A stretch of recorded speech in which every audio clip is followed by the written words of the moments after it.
Quelles sont les structures d'accueil pour les patients Alzheimer? En fonction de l'évolution de la maladie, il existe différentes structures capables d'accueillir dans de bonnes conditions le patient. Ainsi, dès l'annonce du diagnostic, participer en couple à des cafés Alzheimer permet de s'informer et d'échanger avec des professionnels et d'autres familles concernées. Les maisons pour l'intégration des maladies Alzheimer, MAIA, sont là pour orienter le parcours de soins du patient de manière plus personnalisée. Elles apportent également le soutien et l'accompagnement nécessaire à l'aidant. Pour connaître les lieux des MAIA dans votre région, consultez le site service-public.fr.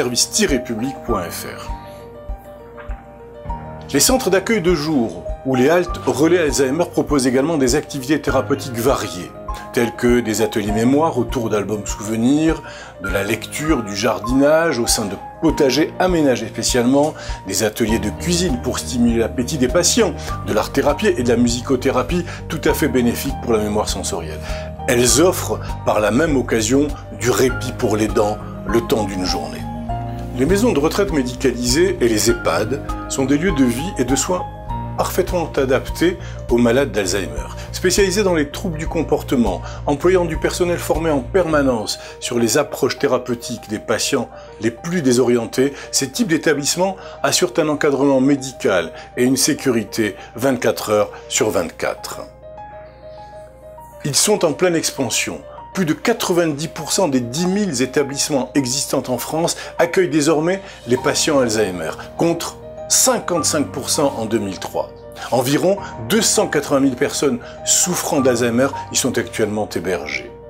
En effet, ces structures n'ont cessé de se développer depuis 10 ans, répondant à un besoin grandissant de la part des familles, des malades d'Alzheimer, d'une prise en charge médicale et sociale de qualité dans des lieux entièrement sécurisés afin d'éviter les risques de chute et de fugue dus aux problèmes de désorientation. Les unités de vie Alzheimer sont des services spécialisés entièrement dédiés à l'accueil d'un petit groupe de patients parmi les plus désorientés. Généralement, situés au sein d'EHPAD, leur nombre a été multiplié par 3 en 10 ans. Et l'on compte aujourd'hui 2700 unités de vie Alzheimer contre 815 en 2003. À quel moment faut-il envisager une entrée dans une structure spécialisée pour les malades d'Alzheimer? Dès lors que le maintien à domicile n'est plus possible, car la sécurité de la personne ne peut plus être garantie, nécessitant une surveillance de tous les instants, des soins et une assistance permanente pour s'alimenter, l'entrée en maison de retraite médicalisée ou en EHPAD est fortement conseillée. Là, votre proche pourra bénéficier d'un suivi médical constant et de qualité.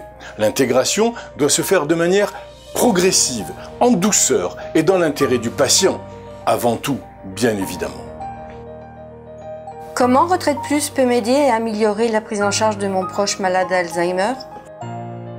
Tout d'abord en vous informant, jour après jour, sur toute l'actualité liée à cette maladie. Les dernières découvertes scientifiques, les pistes thérapeutiques les plus prometteuses, ainsi qu'une multitude de conseils pour les aidants Alzheimer au quotidien.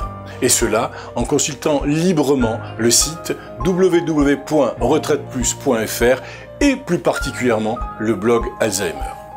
Ensuite, et surtout, en vous orientant sur des établissements de qualité, spécialisés dans l'accueil des patients Alzheimer, selon l'état de santé de votre proche, la région où vous habitez et en fonction de votre budget.